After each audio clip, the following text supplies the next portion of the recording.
which there's flyers on the table. This is the first reading I've done. It's not actually from the book. It's a short story that's appearing in an anthology that Andy Remick of Anarchy Books, which published The Officer Lost and Found. It's coming out sometime. I've got no details on that. But this story appears in that book. It is set in a similar world. So if you have read the book, you may notice references in here to minor details. But it's pretty much standalone.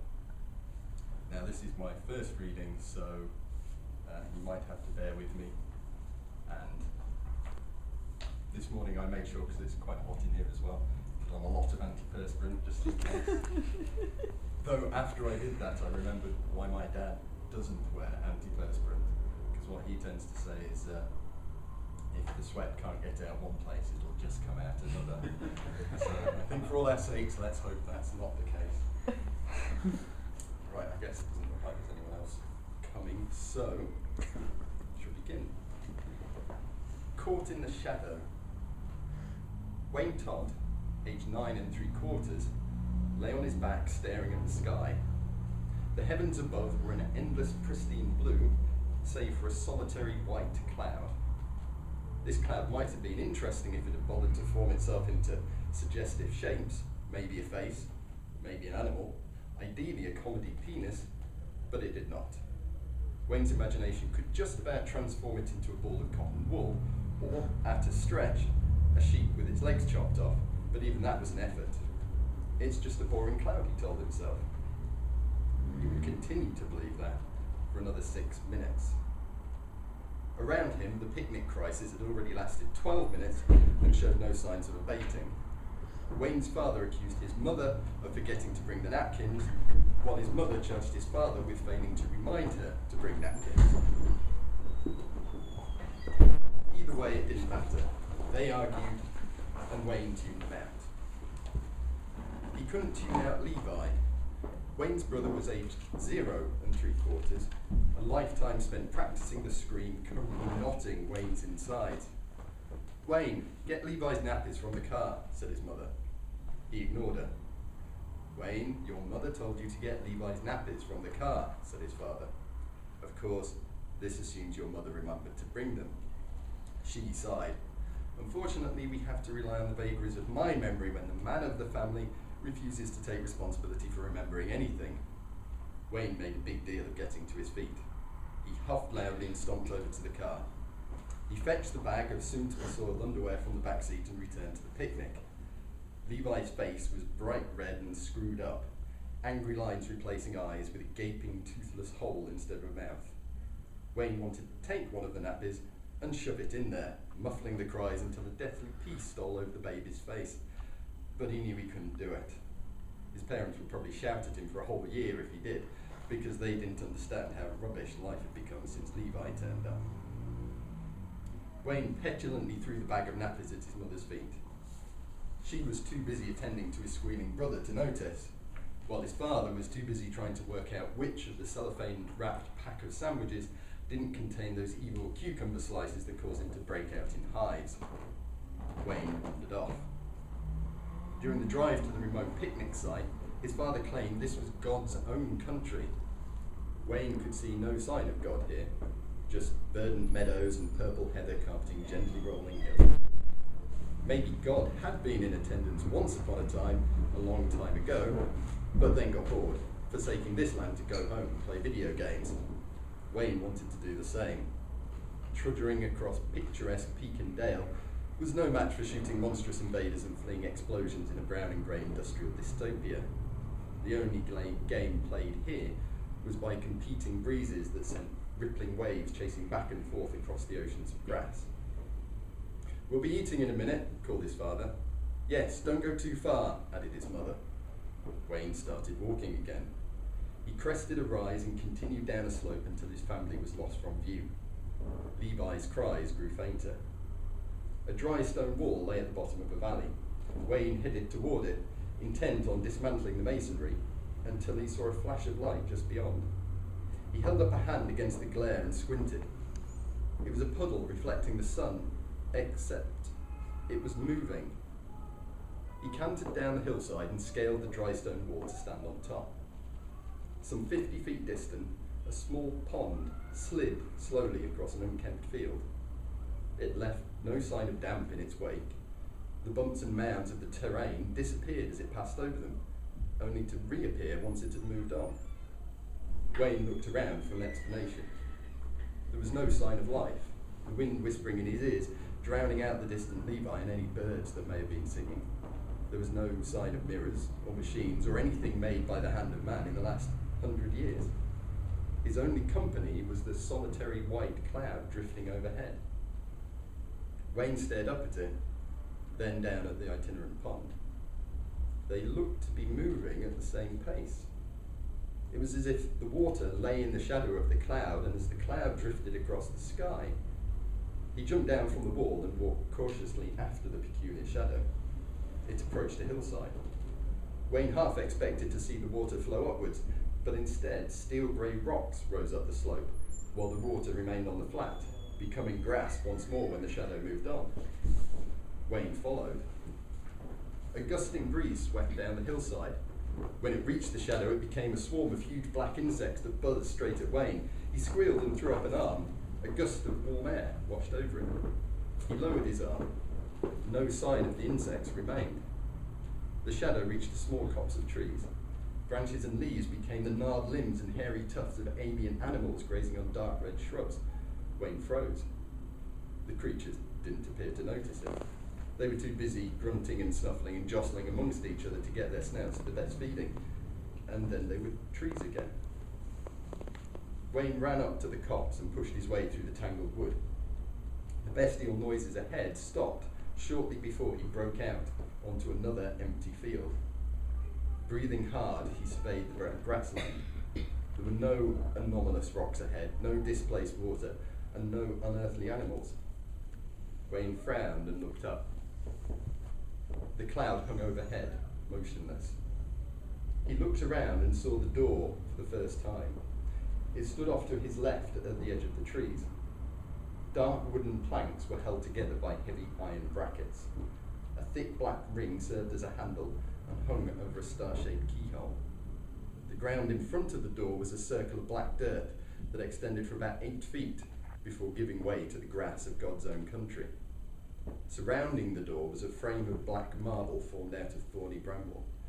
The veins that ran through this stone pulsed and flowed, and Wayne fancied they might even be ghostly worms tunneling through the inside. He moved closer, keen to investigate further, then abruptly choked back his curiosity.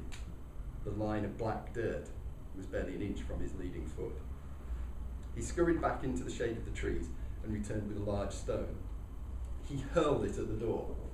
When it passed into the shadow, the stone exploded into a cloud of parasol-like seeds that floated aimlessly for a few minutes before a gust of wind blew them back again. A dozen tiny pebbles dropped out of the air and onto the grass. Wayne picked up one of the stones and rolled it between a finger and thumb. He tossed it back at the door, and again it became a floating seed. More experiments were needed. Twigs, berries, and fallen leaves were gathered up. A worm trying to escape into the ground almost joined the collection when a sound caused Wayne to turn toward the door.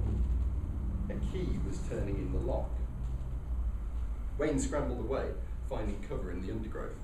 He peered out past the leaves of the thicket, heedless of the scratches it had left on his bare arms and face.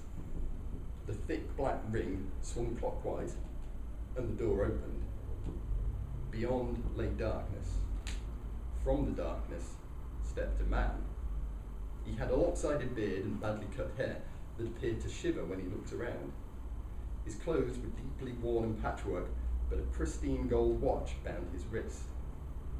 A glance at this watch removed the frown creasing the man's face. Reassured by whatever time it was, he closed the door, lay down on the ground, rested his hands behind his head, and closed his eyes for a nap.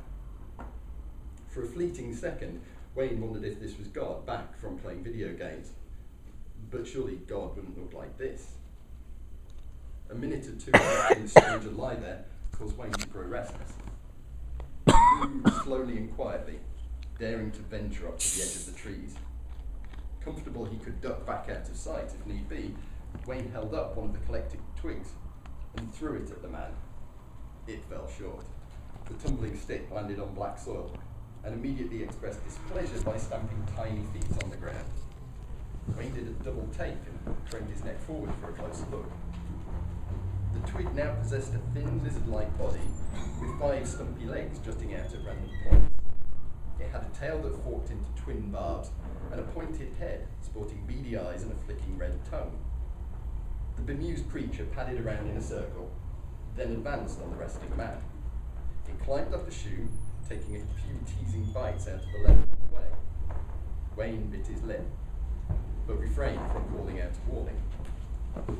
The lizard continued up the stranger's trousers and across his chest, seemingly drawn by the ebb and flow of warm breath. Inches from the man's face, the lizard stopped. Its tongue flicked in and out once more, once, twice more. Then it raised its tail and jabbed forward with those wicked barbs. But the man was quicker. He deftly rolled over and swept up the lizard in a torn-off strip of jacket. It thrashed and hissed beneath the fabric. He held it fast and calmly shuffled over to the edge of the circle. Half of the creature was pushed out onto the grass. Where it left the shadow, ragged sackcloth became golden thread, and the creature held captive within became still. The man pressed it down against the ground. Wayne heard the twig snap. Half of the lizard within the circle abruptly stopped struggling. I remember the first time I found myself lost and far from home, said the stranger, speaking with a foreign accent that littered his sentences with random pauses of unusual emphasis. Everything was strange. I didn't understand the rules of how things worked. A boy in such a situation can easily confuse fear and excitement. He finds it easy to do the wrong thing because he knows no better. I learned that it was often advisable to do nothing instead. That's a lesson you would do well to learn, young Master Todd. A sickening chill caught in Wayne's chest. He wanted to run but didn't dare move. He wanted to breathe but was too scared to make a noise. He even tried to clear his mind of the questions that raced through it, fearful even they might be heard. Your choice is wise, even if your reasoning is flawed, said the man. The only excuse for not asking a question is if you are incapable of understanding the answer. That can be your second lesson of the day. The stranger retreated to the door and sat down beside it. He shook open the strip of torn jacket, and the 2 severed halves of the lizard fell to the ground. Wayne looked back along the ragged path he made for himself through the copse of trees. On the far side, down a slope across the wall and up a hill, his family waited. They wouldn't be waiting quietly or patiently, they'd be arguing or screaming. His urgent desire to leave quickly faded. He clenched his fists and edged clear of the trees. The man did not look up. Instead, he was busy stuffing the head of the lizard into a peculiar-looking pipe, which, though relatively small and slender, still found space for an abundance of dials, switches, and twirling widgets. Despite this, he managed to offer an explanation of sorts. Satisfy yourself with the knowledge that I possess an uncanny knack for finding things. Such a talent meant finding out your name was trivial. He lifted his head to meet Wayne's uncertain gaze for the first time. But I do not wish to put you at a disadvantage. It is only fair that you know my name, even though it is a long time since I have spoken it aloud. The man put down the pipe and walked over to the edge of the circle. Wayne took a step back. The man held out a hand for him to shake. I am Joseph Humberston Ward. You may call me whatever you wish, given this will only be a fleeting acquaintance. Wayne eyed the hand. It did not extend beyond the line of shadow. He decided to remain where he was. You have evidently learned the first of our lessons. That is good to see. The proffered hand waved a finger at Wayne. You should look more pleased with yourself. Self-improvement is a marvelous thing. Mr. Ward returned to his pipe. He twiddled some widgets, flicked a few switches, checked a number of dials, and then placed the pipe to his lips. He closed his eyes and a puff of lavender smoke rose from the bowl. Wayne studied the man and then the door. "Keep those foolish thoughts to yourself, if you please," advised Mr. Ward. "Such questions require no answer from me. The door is not locked. Open it and see with your own eyes where I came from." Wayne did not move. Mr. Ward opened his eyes and stared at the child in front of him. Embers in the pipe glowed a fierce green. "Now I begin to wonder whether this inaction tells of a lesson learned or a boy unable to act. So, to our final lesson of the day, you always have a choice. For a long time, I didn't think I had a choice. I was trapped in a life lived according to the whims of another. You know what that's like, don't you, Wayne? You don't have a life. You do what your parents tell you. You suffer your brother's cries day after day, night after night, and there's nothing you can do about it except lament how everything was just so fine and dandy before he came along. You think yourself trapped, but you are not. You are constrained only by what you believe is possible. You have a choice, just like I did. Every second of every day, you can make the choice to change things. You just need to see the line in front of you, and then step across." Wayne stared at Mr. Ward. While the strange man spoke, the quality of the air changed, becoming charged with a prickling humidity that spoke of a storm to come. A storm whose distant rumbling could be felt as a tremor beneath his feet. Yet all was still within the shadow of the cloud where Mr. Ward sat, staring back at Wayne, eyes unblinking, ghostly worms swimming through the stone behind him. His next words were soft, wistful, and cut into the heart of Wayne's oft-imagined desire. "Silencing the cries of a baby is the easiest thing in the world." Wayne stumbled backwards. Mr. Ward checked his watch and flashed a brief, eldritch smile. "Here endeth the final lesson." Distant lightning caused the land to flicker a momentary white. Thunder rolled over them a few seconds later. "Time to make a choice, Wayne. The ticking clock brings change whether we like it or not. The only question is, will you be responsible for making that change?" Wayne fled. He blundered through the copse of trees, hands held up to keep the branches from his face, his gaze fixed on the ground just ahead, which suddenly opened into sunlight and a slope that he tumbled down for a dozen feet before he was on his own feet again and running. The field at the bottom was a blur in his peripheral vision. His sole focus was reaching the stone wall. He stumbled. For a few seconds he was on all fours, loping along like an injured sheep with a wolf at its back. Another flash of lightning. The thunder came almost at once. Wayne reached the wall, gasping for breath. He scrambled over and dropped into another shadow on the far side. The sun behind him painted the hillside ahead a bright green. The sky above was dark. He listened for the sounds of pursuit. The only noise to reach his ears was an anguished scream, and Wayne was thankful. He now appreciated his brother's cries in a way he couldn't before. "Wayne, where are you?" called out his mother. "You're going to get us soaking if you don't get back to the car right now," added his father, before the parents' bickering resumed. "Are you just leaving the cool box there or taking it with us?" "Of course I'm taking it with us. I was just busy packing up the blanket first." "Well, don't go forgetting it and then blaming it on me." Wayne walked up the hillside to the site of his family's picnic. As he neared the top, he finally risked a look back. The verdant meadows, purple heather, and gently rolling hills looked just as serene as before. The copse of trees, an unremarkable point of detail. God's own country was boring once more, save for the solitary white cloud. It still hung motionless against bare sky. Wayne couldn't shake the sense it was waiting for something. He crested the rise and found his parents desperately loading up the car as black clouds riven with lightning bore down upon them. Torrents of rain cast the world below into murky fog.